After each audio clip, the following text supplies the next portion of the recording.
नमस्कार बंधुगण बंधु मैंने आपण मान समस्त को आज ज्योतिष कार्यक्रम को स्वागत।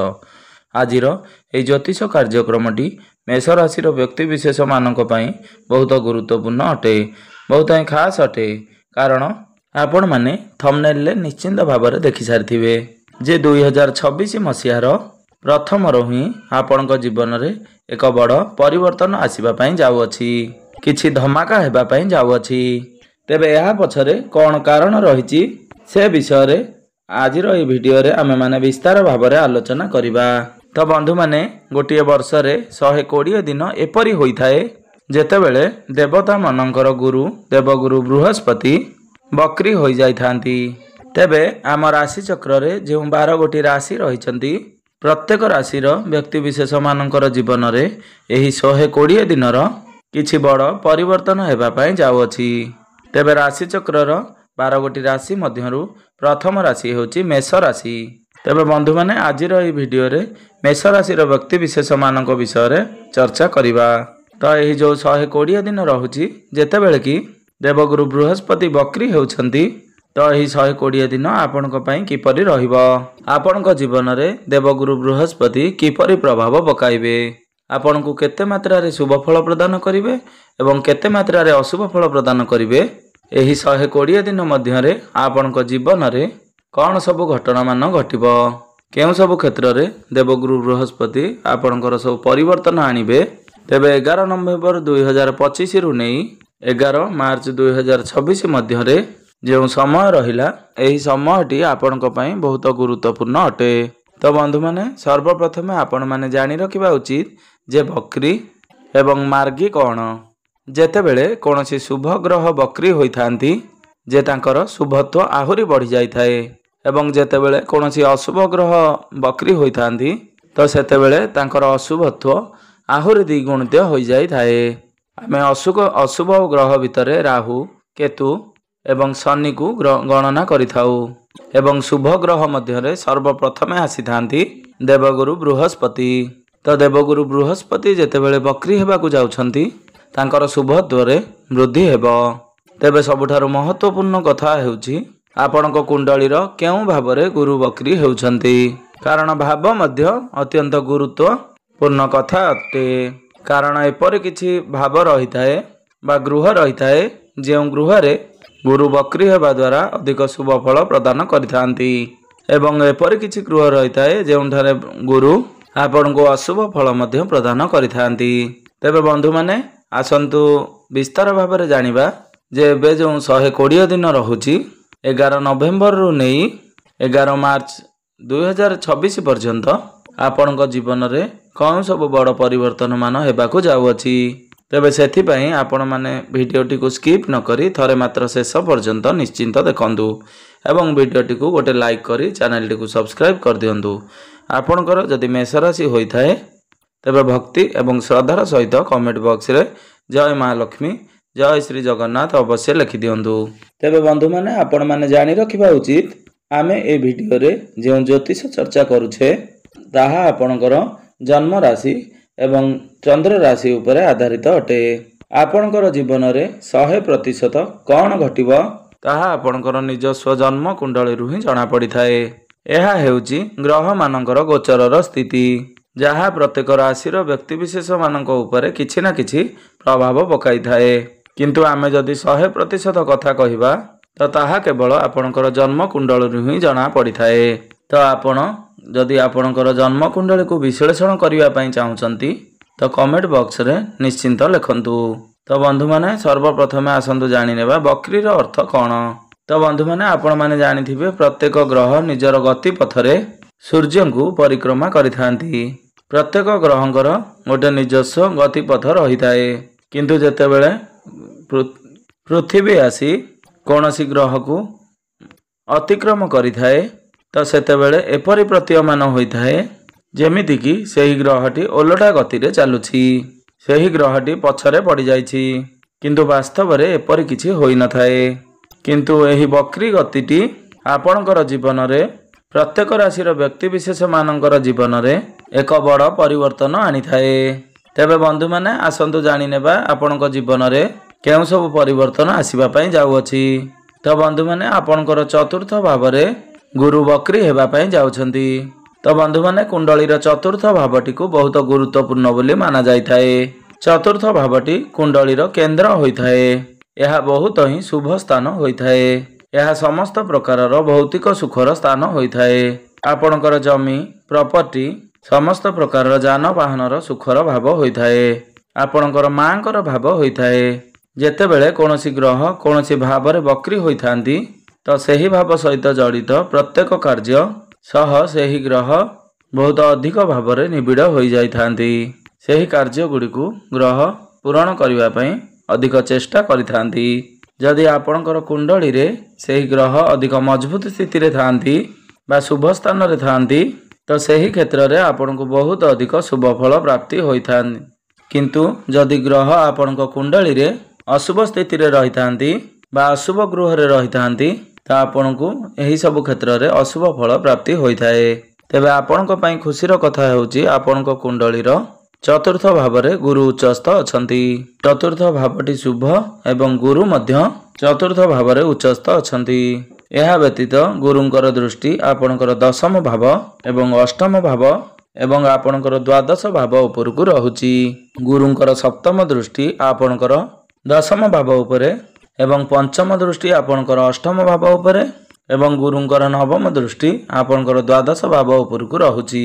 गुरुंकर शुभत्व जेहेतु वृद्धि हेब चतुर्थ भाव सहित जड़ित प्रत्येक कार्य को से पूरण करिवे। तो आपण जदि कोनोसी प्रॉपर्टी रे डील करबा को चाहुचंती बा नूतन जानवाहन किणाकिणी करबा को चाहुतिले बा कोनोसी लग्जरियस जिंस किनिबा पई चाहुतिले नूतन गृह निर्माण करबा को चाहुतिले तो यही नवेम्बर 2025 रु नहीं मार्च 2026 मध्य आपणकर एही इच्छा निश्चिंत भाव में पूरण हेब।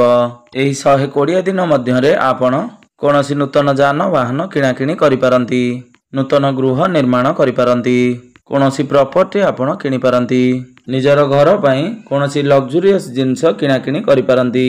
तो बंधु माने वक्री गुरुंकर दृष्टि आपणकर अष्टम भाव उपर को रहुची। तो बंधु माने कुंडलीर अष्टम भावटी होइथाय गभीर ज्ञानर भाव।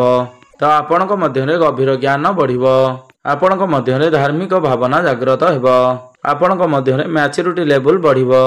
जदि आपण रिसर्च फील्ड रे काम करूछंती बा जदि आपण ज्योतिष अटंती बा गणितज्ञ अटंती बा जदि आपण कोनोसी तंत्र मंत्र शिक्षा करूछंती तो यही सब क्षेत्र में आपन को बहुत अधिक सफलता मिलवा को जाउअछि। किंतु आ गोटे कथा होची एही 120 दिन मध्य आपण टिके अधिक बाहरर खाद्य खाई पारंती एवं प्रत्येक कथारे आपण टिके जुक्ति तर्क अधिक करि पारंती। यह व्यतीत गुरुंकर दृष्टि आपणकर दशम भाव उपर को रहुअछि। तो बंधु माने कुंडलीर दशम भावटी होइथाय आपणकर क्यारियर भाव, आपणकर कार्य क्षेत्रर भाव।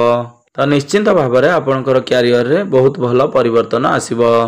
आपण क्यारियर रे किपरि आगो को बढ़िबे बा किपरि उन्नति करिवे से विषय रे आपण अधिक चेष्टा करिवे।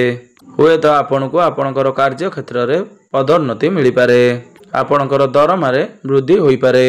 जदि आपणक विरुद्ध रे केही किछि पॉलिटिक्स करूथिले तो से तांकर षड्यंत्र रे विफल हेबे। आपण किंतु आगो को बढ़ी चलिए। जो व्यक्ति विशेष मानक पाखरे कोनोसी चाकरी नाही बा कोनोसी काम कार्य नाही से मानक चाकरी प्राप्त हेबार बहुत अधिक संभावना बनुअछि। तो आपण आपणक तरफ चेष्टा जारी रखंतु। एही 120 दिन आपन को चाकरी मिलिबार बहुत बड़ सुवर्ण सुजोग अटे। तो बंधु माने वक्री गुरुंकर दृष्टि आपणकर द्वादश भाव उपर को रहिबो। तेबे सही व्यक्ति विशेष मानक पई अधिक शुभप्रद रहिबो जो व्यक्ति विशेष माने विदेश रे रहुचंती। कारण द्वादश भावटी होइथाय विदेशर भाव। जो माने विदेश यात्रा करिवा पई चाहुतिले सेमानक पई एहा शुभप्रद साब्यस्त हेबो। सेमानकु विदेश जिबार सुजोग मिलिबो। किंतु एही 120 दिन भितरे आपण निश्चिंत भावरे कौनसी ना कौनसी जगह को यात्रा करि परिबे। एही समय अवधि मध्य आपण धार्मिक यात्रा करि पारंती। तेबे एही जो गुरु जो वक्री अवस्था रहिचंती पुनर्बार गुरु वक्री अवस्था 3 डिसेम्बर को आपणकर तृतीय भाव को गोचर करिवे। सेतेबेले गुरुंकर दृष्टि आपणकर भाग्य भाव तथा नवम भाव उपर को रहिबो। तो 3 डिसेम्बर परे आपणकर भाग्य पूर्ण मात्रा रे साथ देबो। जदि पितांक सहित आपणकर जुक्ति तर्क हेउथिला पिताଙ୍କ सहित जदि संपर्क रे कोनोसी प्रकार बाधा सृष्टि होउथिला तो आपण एही सबुरे सुधार देखिबा पई पाइबे।